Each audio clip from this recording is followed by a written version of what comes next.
My parents were the epitome of a lifelong tortured love. Born in 1924 as Marjorie Halliday, Mom was the daughter of the most popular tavern and hotel owner in Middletown Township, New Jersey at the time. Built in the 1880s, Joe Halliday's Meadowview Inn was conveniently tucked in the waterside weeds across from the fishermen's docks in the village of Belford. It was a large structure in a remote but bustling section of the township. And at that time, Dad, born 6 years earlier, just days after the end of World War I, was living a short distance away in a more traditional newly built home. His dad was an insurance salesman, and his mom was a homemaker famous for playing the organ at the local Methodist church. My mother has told me of being 6 years old in her first-grade classroom and seeing my then 12-year-old father deliver the trays of milk for lunchtime. And when she tells the story, she doesn't cop to having a crush on him at the time, but it's obvious she did. Or at least it was a spark of a small fire that then burned at various intensities all through their lifetimes. Dad grew into a handsome young guy who, from what I gather, was kind of a hit with the ladies. For several years of his mid to late adolescence, he was an annual summer employee of the A&P food store in nearby Atlantic Highlands, which was quite the summer beach destination for New York City families. It's clear that meeting cute young tourist girls was a big reason why he worked that particular gig each summer from the mid to late 1930s. He was never a braggart, but he would tell me about how cute daughters of vacationing families would seem to find excuses to come into the store and engage with him. Because remember, those were the days when most of what the customer was buying was not self-service. It was, even then, just a short trip to New York City, but Belford was a small town, and my parents saw each other around town on a regular basis. Their age difference meant they did not run in the exact same circles, but the two of them were not exactly strangers either. And when 21-year-old Mel Barnes began art school at a school in New York City, word got around. Things like that were the news of the day in a town like 1939 Belford. Dad attended the school, which was located on the top of Manhattan's iconic Flatiron Building. He was there for several years, and then when America joined World War II, he tried to enlist, but an inner ear issue became an obstacle to his serving. Then later in the war, they eased many restrictions, and Dad was assigned to the Army Air Corps, which preceded the U.S. Air Force. He told me everyone was trying to become a pilot, so I said I wanted to be a bombardier, and he got his wish. His only sibling, my Uncle John, was also well known around Belford. 2 years younger than my dad, John was an artist of a different kind. He graduated the University of Chicago, and he quickly went on to become an Academy Award-nominated documentary producer and director, his nomination coming for 1953's The Living City, a short documentary about Chicago and some of the issues it was facing at the time. But through a long career, he would be involved in more than 100 films. Many of the biggest works were for Encyclopedia Britannica films. He specialized in some iconic literary adaptations like 1964's Macbeth, The Politics of Power, but he also made some great short films. He was behind a great one in which a toy boat was dropped into the mouth of the Mississippi River and was followed all the way to the Delta while showing the notable cities and towns along the way. You can imagine my joy when one movie day in grammar school, the film was shown and I was able to proudly stand up and tell the class my uncle made this movie. Getting back to my dad, though, after weeks of training stateside, 26-year-old Mel Barnes was deployed as part of the 15th Air Force to Bari Airfield in southern Italy, now known as Bari International Airport. He said his B-24 Liberator crewmates kept up the tradition of calling the oldest among them Grandpa, so that became his nickname. The mission was to fly out pre-dawn each morning, bomb the hell out of Hitler's factories, and hopefully make it back to Bari in time for lunch. Sadly, many crews did not. Dad would tell me about gathering for breakfast in the mess tent before each mission, with everyone keeping things light and having a few good laughs. Then when they went to lunch after the mission, the mess tent contained conspicuously empty tables. It was a daily and probably unspoken group mourning of brothers who'd failed to make it back, as well as a constant reminder that his table could be one of the empty ones at lunch the following day. He had a few close calls, though. In one case, as the squadron of B-24 Liberators started taking off in a 2x2 formation, the bomb-laden plane directly in front of his failed to launch and pancaked on the runway. Dad's plane flew through the huge explosion, and somehow it wasn't seriously damaged, And the mission went on. Another time, he says he dropped a pencil that he needed to make notes regarding bomb sight adjustments, and just as he leaned down to pick it up from the floor of the tiny bombardier's perch, a big piece of flak from German anti-aircraft guns flew right through where his head would have been. I don't need to detail what would have happened if he hadn't dropped that pencil. And the main thing is, I wouldn't be here to write this. Luckily for him and me, Dad completed 25 missions, which culminated just a couple of months before the European campaign ended. Initially, he got some time off with family back home, but then he was supposed to report for new training as he was to be deployed to the Pacific Theater. But then VJ Day happened, so his services were no longer needed. He returned to do another year of art at the school in New York. Through those same years, my 6-year-old younger mom was living the life of a pretty and popular high school girl in small-town America.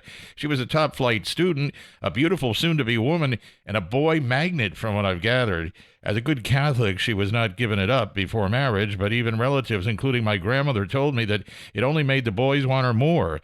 Every guy at Middletown High School wanted to be seen with Marjorie Barnes at his side. Of course, there are always haters.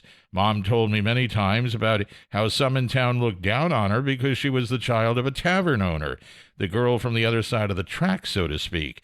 In fact, knowing that my other grandmother, Dad's mom, was a Bible-carrying teetotaler, I suspect she was among them, because one thing's for sure, nobody didn't know the Hallidays. Joe Halliday's tavern was frequented by everyone in town, even the husbands of wives who railed against alcohol use. And then there was law enforcement. When Mom was very little, prohibition was the law, but like in every community across the country, a few establishments were permitted to quietly stay open and serve booze as long as they didn't make a big deal about it. And in Middletown Township, New Jersey, my grandfather's bar was that place. Besides the hard-working fishermen based just down the street and the cops who wanted to toss a few down after their shifts, there was a legitimate and appreciative customer base. The police knew that Joe Halliday was a good and responsible man, so the Meadowview Inn became the place they looked the other way on, especially because they were there drinking themselves. It didn't mean the tavern didn't sometimes attract some criminal elements.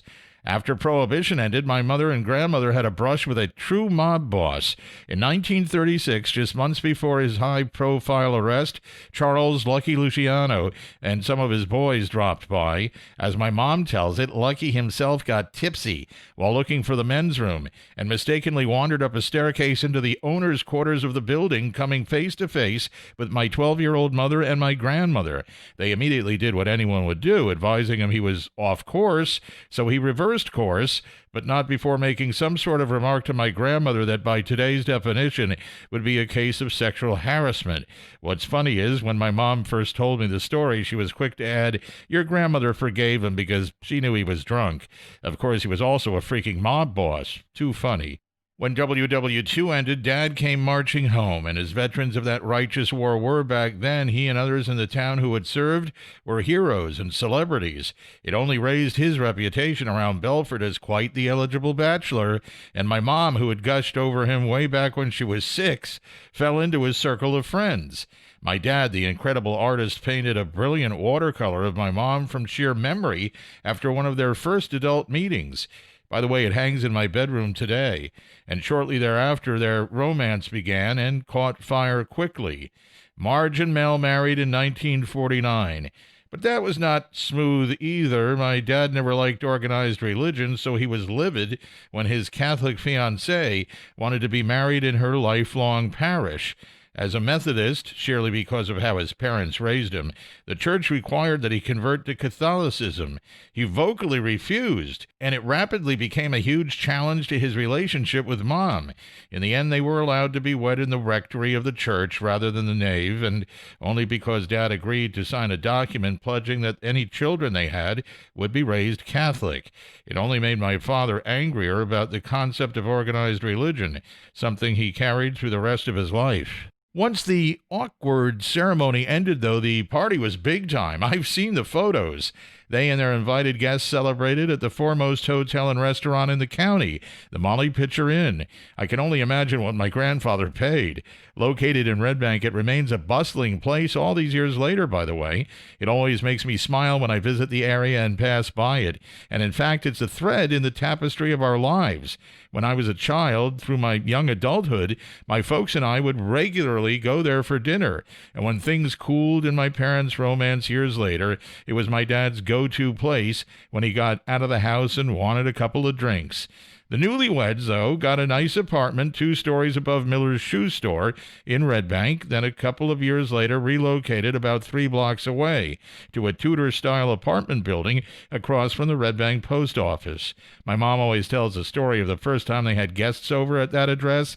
She was making something in a pressure cooker, and the top wasn't properly fastened, and yeah, it blew off and spewed whatever she was cooking all over the kitchen, and the lid put a hole in the ceiling. It didn't go over well with the landlord, she says, but aside from having to pay for the damage, their lease was still safe. Marge and Mel then spent the entire 1950s trying to have a child, or maybe 2 or 3, I suppose, but for reasons unexplained, it just never happened.